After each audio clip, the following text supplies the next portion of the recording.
बच्चों good morning all of you.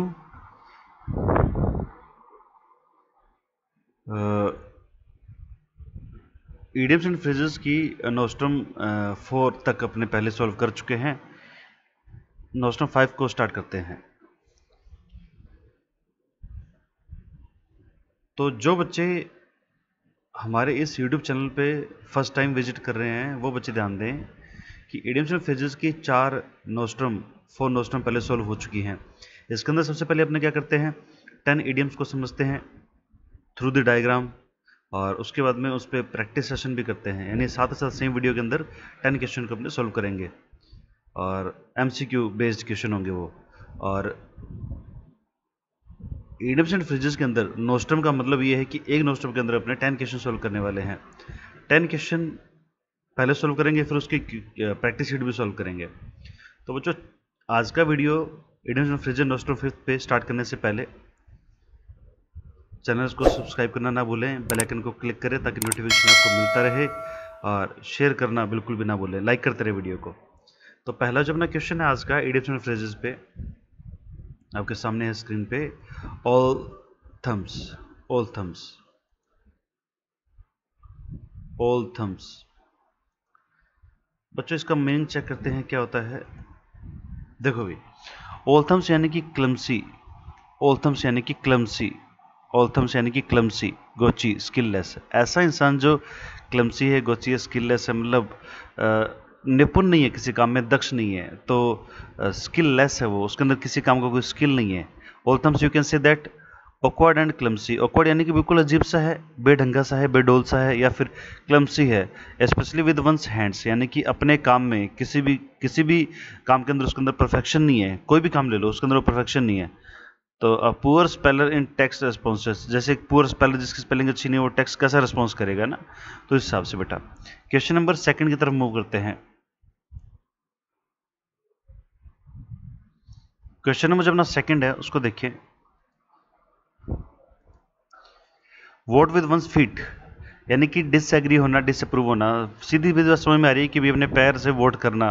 अपने पैर से वोट करना मीन्स किसी बात से डिसएग्री हो रही है, डिसअप्रूवल दिया जा रहा है, उसे डिसअप्रूव करना।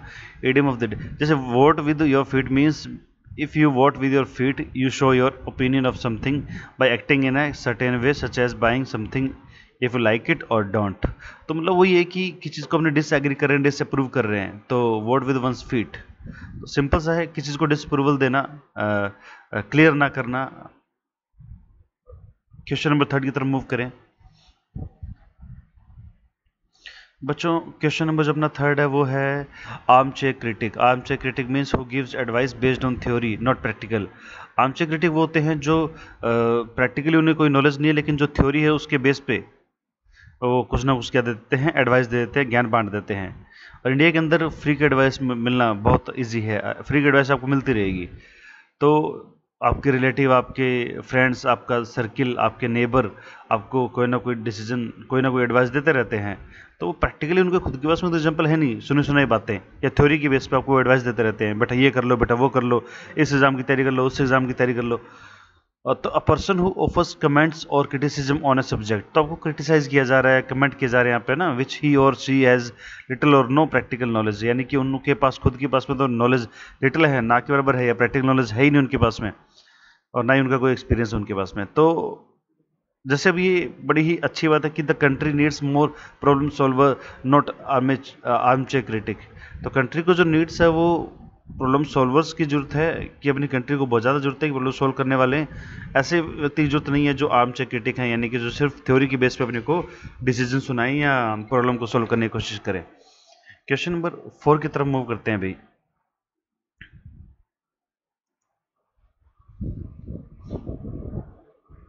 क्वेश्चन नंबर 4 की तरफ मूव करते हैं बच्चों। क्वेश्चन नंबर 4, तो क्वेश्चन नंबर जो अपना 4 है उसको देखें।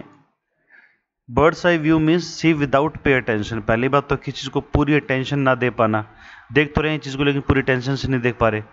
और ये कह सकते हैं कि a view from high above, यानी कि बहुत ऊपर से एक व्यू लेना, यानी कि ब्रीफ लुक लेना। तो जैसे बर्ड है ऊपर से देखिएगा तो उसको कैसा दिखाई देगा, बस एकदम शॉर्ट सा व्यू, एक ब्रीफ सा व्यू, यानी कि पूरी अटेंशन नहीं दे सकते उस पर। तो अगर किसी चीज़ को पूरी अटेंशन के साथ में, पूरी डिटेल के साथ में देखना है तो अपने को वहाँ पे क्या करना पड़ेगा, नज़दीक जाना पड़ेगा। तो ये है बर्ड्स आई व्यू, यानी कि बहुत ऊपर से। तो कह सकते हैं बिफोर द प्लेन लैंडेड। अब जैसे प्लेन है वो लैंड हो रहा है तो पेरिस में, तो he had a bird's eye view of the city. तो we had a bird's eye view of the city. तो सिटी का उन्होंने क्या लिया, ऊपर से एक व्यू लिया। तो बर्ड आई व्यू मीन्स का मतलब होता है एक ऊपर से ब्रीफ में किस चीज़ का लुक लेना, यानी कि उस पर ब्रीफ नज़र डालना एक। तो पूरी डिटेल में नहीं देख सकते उनमें चीज़ को। तो यहाँ पे कह सकते हैं when you have a bird's eye view you are high up and you are looking down at something. जब आप बर्ड्स आई व्यू देखते हैं तो आपका क्या होता है कि भैया बहुत ऊपर होते हैं, and looking down at something, किस चीज़ के ऊपर, किस चीज़ के ऊपर, ऊपर से मतलब नीचे आप देख रहे हो। तो ये है क्वेश्चन नंबर 4। चलते हैं क्वेश्चन नंबर 5 की तरफ। बच्चों 10 इडियम्स को ढंग से समझते रहना, क्योंकि इसके बाद में अपने इसके 10 क्वेश्चन यानी कि practice sheet MCQ question previous में आए हुए क्वेश्चन अपने सॉल्व करेंगे। और जिन बच्चों ने इस वीडियो को अभी तक, इस चैनल को अभी तक सब्सक्राइब नहीं किया है तो चैनल को सब्सक्राइब जरूर करें और बेल आइकन को क्लिक करते रहें, ताकि आपको जो भी वीडियो में अपलोड करता हूं आपको नोटिफिकेशन मिलता रहेगा। 5 नंबर अपना जो है वो है क्लीन हैंड्स। क्लीन हैंड्स, तो क्लीन हैंड्स जो है वो है इनोसेंट नॉट फॉल्टी, यानी कि क्लीन से साफ साफ पता लग रहा है कि जिसकी कोई गलती नहीं है, इनोसेंट है नॉट फॉल्टी। ये डायग्राम से समझ में आ रहा होगा कि बिल्कुल इनोसेंट है, बरी कर दिया गया, उससे कोई गलती नहीं है। क्लीन हैंड्स है वो केस से बिल्कुल उससे हटा दिया गया है, बरी कर दिया गया है, बाइज्जत बरी कर दिया गया है।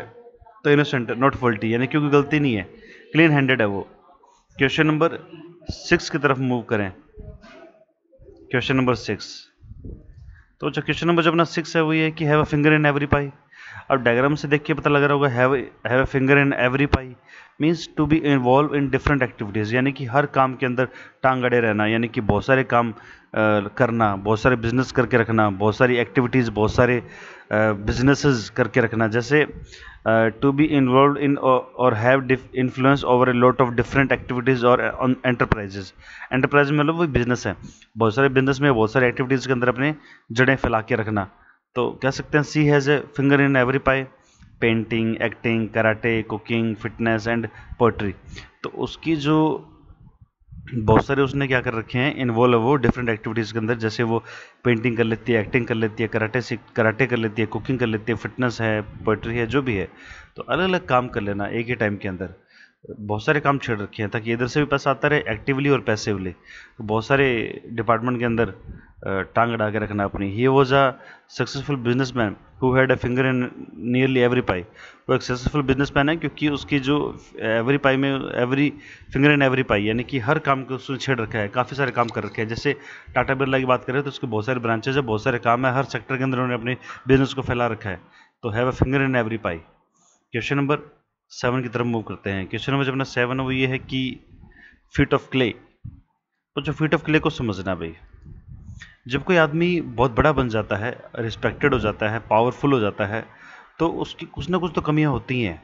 क्योंकि कहते हैं ना जैसे जैसे इंसान बड़ा होगा कुछ ना कुछ उसके अंदर एटीट्यूड भी आएगा, कुछ ना कुछ नेगेटिविटी भी जरूर आएगी। हालांकि कहते हैं जितना इंसान बड़ा होगा उतना उसे मोडेस्ट होना चाहिए, है ना, झुके पेड़ को ही फल लगते हैं। तो वो बात है कि फिट ऑफ क्ले का मतलब होता है फ्ली फ्रॉम रिस्पॉन्सिबिलिटीज़, अपनी जो छोटी मोटी जिम्मेदारियां हैं उससे एक तो भागना, या फिर हिडन और अनएक्सपेक्टेड फॉल्ट, एक छिपा हुआ या फिर जिससे उम्मीद ही नहीं थी ऐसा फॉल्ट या ऐसी वीकनेस ऐसे इंसान के अंदर अंदर होना जो रिस्पेक्टेड है और पावरफुल पर्सन है।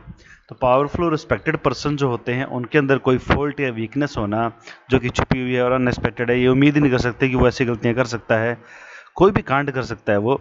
तो उसके रिगार्डिंग अपने feet of clay idiom use करते हैं। जैसे इस डायग्राम के थ्रू देखें, to have feet of clay is to have some basic weakness or fault.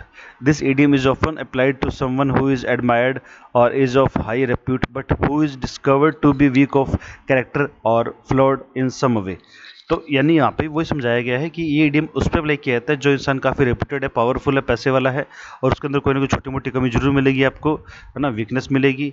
और वो क्या करता है, इन वीकनेस से भागने की कोशिश करता है कि यानी कि वो प्रिटेंड नहीं करता, दिखाता नहीं है, बताता नहीं है, किसी को छुपा के रखता है। तो सम वे से वो क्या करता है, फ्लोड यानी कि फ्ली, भागता है। फ्ली की सेकंड फॉर्म है ये फ्लोड।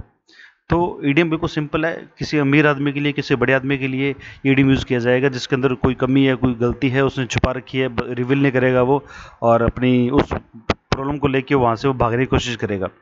तो क्वेश्चन नंबर 8 की तरफ मूव करते हैं बच्चों।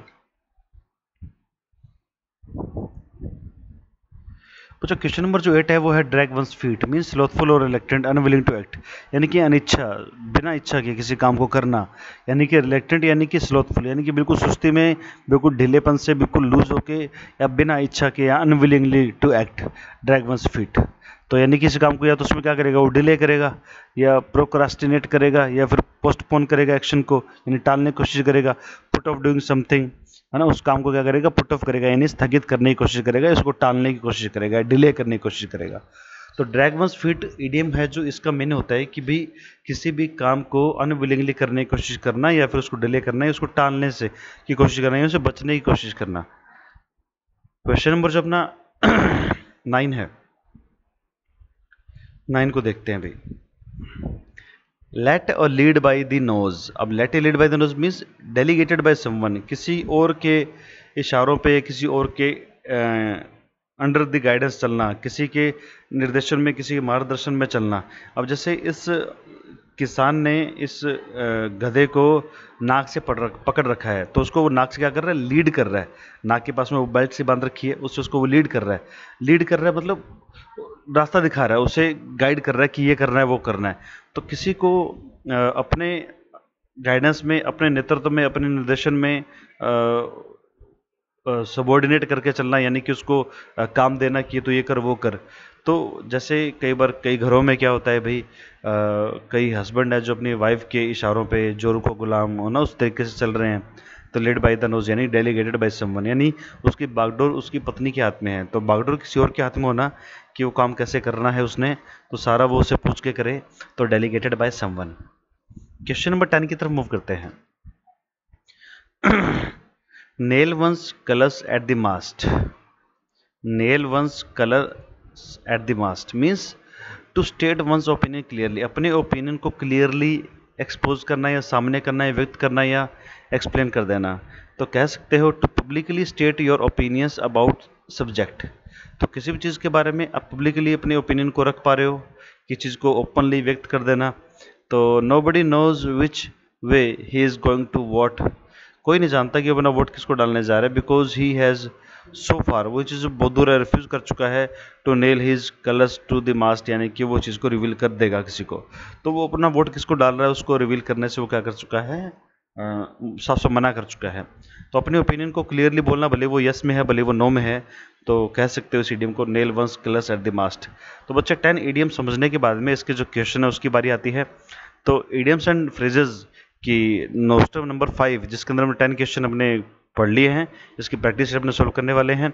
और जिन बच्चों ने चैनल को अभी तक सब्सक्राइब नहीं किया है, सब्सक्राइब करें, बेल आइकन को क्लिक करें ताकि नोटिफिकेशन आपको मिलता रहे, और वीडियो को लाइक करना शेयर करना बिल्कुल ना भूलें भाई। तो स्टार्ट करते हैं इडियम्स फ्रेजेस नोस्टम 5 की अपनी क्वेश्चन की जो सीरीज़ है, यानी कि MCQ ऑब्जेक्टिव टाइप बेस्ड उसको। और बच्चों जिन्होंने इस चैनल पे पहली बार विजिट किया है, जरूर पहले इससे पहले वाली जो वीडियोस हैं इडियम की उसको बिल्कुल जरूर विजिट करें और उसको पढ़ें समझें। 4 नोस्ट्रम इडियम की 4 नोस्ट्रम में पहले सोल्व करा चुका हूँ। प्रत्येक नोस्ट्रम के अंदर मैंने 10 क्वेश्चन सोल्व करते हैं। पहले मैं 10 क्वेश्चन समझाता हूँ, फिर उन्हीं को ऑब्जेक्टिव टाइप क्वेश्चन जो अपने प्रीवियस में आ चुके हैं उन पे प्रैक्टिस करवाता हूँ। तो अपने प्रैक्टिस का टाइम आ गया है, करते हैं इसकी प्रैक्टिस। पहला क्वेश्चन अपने सामने है कि When it comes to dancing, he is all thumbs, यानी जब डांस करने की बारी आती है तो वो क्या हो जाता है, कुछ ऐसा हो जाता है all thumbs। all thumbs मतलब क्या था, क्लमसी, यानी कि बिल्कुल सुस्त या ढीला हो जाता है या फिर स्किललेस हो जाता है, क्योंकि डांस करना नहीं आता तो वो मना ही करेगा या फिर क्लमसी होने की कोशिश करेगा। लेजी, स्लोथफुल, रिलेक्टेंट, यानी कि all thumbs मीन्स स्किललेस। ठीक है भाई, तो नेक्स्ट क्वेश्चन पे चलते हैं। पहले के अंदर आ गया बी ऑप्शन, फर्स्ट क्वेश्चन में बी ऑप्शन आ जाएगा भी। क्वेश्चन नंबर 2 की तरफ मूव करते हैं। If the speaker continues with his boring speech, अगर स्पीकर अपनी बोरिंग स्पीच को कंटिन्यू करता है, the audience will probably vote with their feet.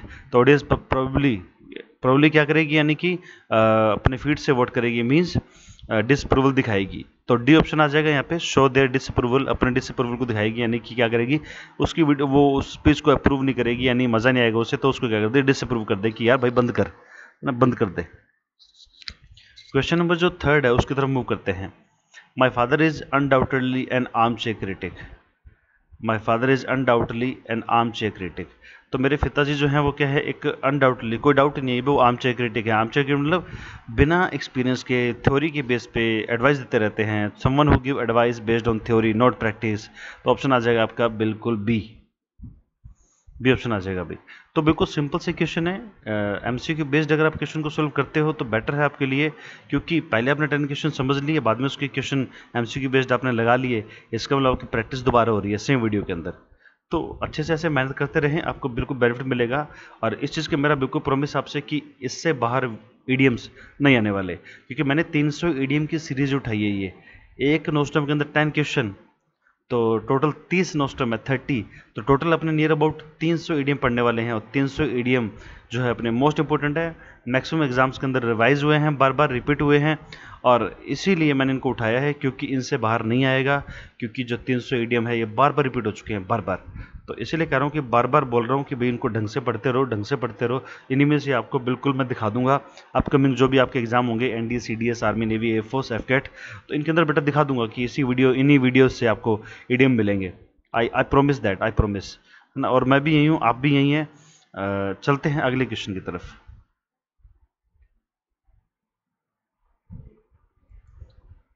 बच्चों क्वेश्चन नंबर जो 4 है उसको देखते हैं। The minister took a bird's eye view of the problem. अब जो मिनिस्टर है उसने जो प्रॉब्लम पे क्या किया, एक बड़ा ही व्यू लिया, मतलब ऊपर ऊपर से देखा, ढंग से डीप स्टडी नहीं की, प्रॉब्लम क्या है प्रॉब्लम क्या नहीं है, उसने बस ब्रीफ में शॉर्ट में देखा है। तो सी विदाउट गिविंग अटेंशन, तो उसने मतलब उस पर अटेंशन नहीं दी, तो डी ऑप्शन। तो उसने बिल्कुल उस पर अटेंशन नहीं दी, प्रॉब्लम को ढंग से देखा नहीं, क्या है प्रॉब्लम क्या नहीं है, बस उसने एक ब्रीफ में उसको चेक किया। क्वेश्चन नंबर 5 की तरफ मूव करते हैं। I have clean hands so why I should be afraid of anyone. एक तो ये प्रीपोजिशनल एरर, ऑन नहीं आएगा ऑफ आएगा, अफ्रेड के साथ प्रीपोजिशन फिक्स है, ऑफ आती है। तो I have clean hands so why I should be afraid of anyone. भाई जब मैं क्लीन हैंड हूँ तो मुझे किससे क्या डरना है यार। तो क्लीन हैंड्स जो है इसका मतलब क्या होता है, इनोसेंट, नॉट फॉल्टी, यानी कोई गलती है ही नहीं, क्लीन हैंडेड है, इनोसेंट है, सीधा साधा सा बिल्कुल। Question number 6, the woman has a finger in every pie and is unable to do her work well. अब जो वुमन है उसकी एवरी पाई में फिंगर है, यानी कि काफ़ी अलग अलग काम उसने कर रखे हैं, and is unable to do her work well, इसलिए अपने काम को अपने जो काम को वो क्या ढंग से कर नहीं पा रही, क्योंकि भी अलग अलग जगह टांग अड़ा रखी है। परफेक्शन तो एक ही सेक्टर के अंदर आ सकती है, परफेक्शन तो एक ही सेक्टर के अंदर आ सकती है, लेकिन अपने अलग अलग जगह सवार होंगे, अलग नाव पे सवार होंगे, तो क्या होगा, दिक्कत आएगी। तो ये जो है टू बी मेडलसम, टू बी मेडलसम। अब देखो इस सेंटेंस का मतलब क्या लिया गया है, मेडलसम का मतलब समझे, मेडल का मतलब होता है बेटा इंटरफेयर करना, ये वर्ब है, मेडल का मतलब होता है इंटरफेयर करना, और सम है एडजेक्टिव। अब वर्ब के अंदर एडजेक्टिव सम यूज करके आपने इसको एडजेक्टिव बना लिया मेडल सम, तो दूसरे मेडल में टांग अड़ाने वाला। तो वुमन जो है, औरत जो होती है, अरे रियल में औरत का तो काम यही है भाई कि क्या करना, इंटरफेयर करना। तो and is unable to her work well, तो अपने घर के काम को वो ढंग से कैसे कर ले जब दूसरे मेडल में टांग अड़ाने से उसे फुर्सत नहीं मिल रही। तो ये क्वेश्चन नंबर अपना 6 हो गया। क्वेश्चन नंबर 7 की तरफ मूव करते हैं।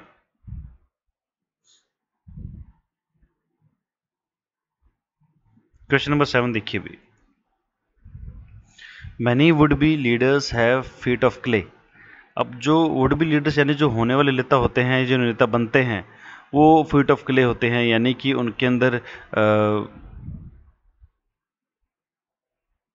जो उनकी जिम्मेदारियां होती हैं उनसे वो ज़्यादातर भागने की कोशिश करते हैं। लीडर्स के बारे में बताया गया है कि जो ज़्यादातर नेता होते हैं वो अपने रिस्पॉन्सिबिलिटी से फ्लो यानी कि सेकंड होम ऑफ फ्ली की भागने की कोशिश करते हैं, यानी कि वो उस पर ध्यान नहीं देते, या फिर छोटी मोटी जो कमियां हैं उसको इग्नोर कर देते हैं, या फिर जो भी फॉल्ट है, स्मॉल वीक है, हिडन है, उससे वो क्या करते हैं, फ्ली होने की कोशिश करते हैं, भागने की कोशिश करते हैं। तो ऑप्शन आ जाएगा अपने यहाँ पे सी, बिल्कुल क्लियर, बिल्कुल easy. Question number 8, this incident calls for immediate intervention. Intervention क्या होता है बच्चे, इंटरफेयर करना ना, दखलंदाजी करना वगैरह।